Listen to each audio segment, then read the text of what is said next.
April 9th, 2016. This is the new system with the Bluetooth module from Cypress Semiconductor. Also included in this is the ultrasound sensor and of course the TI microcontroller board. You can see that the vehicle detects the boxes and then makes a right turn. For now, it'll just make right turns, and it's not quite 90 degrees yet. Move the box in front of it again. So it'll keep making right turns for now as it gets within 5 inches to the box, to a box or a wall.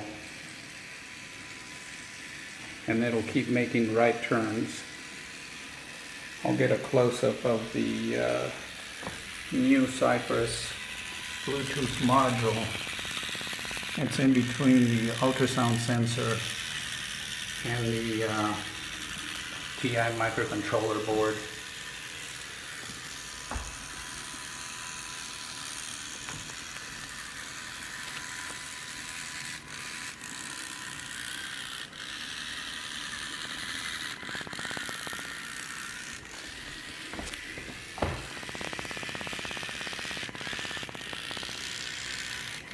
We'll stop the demo now.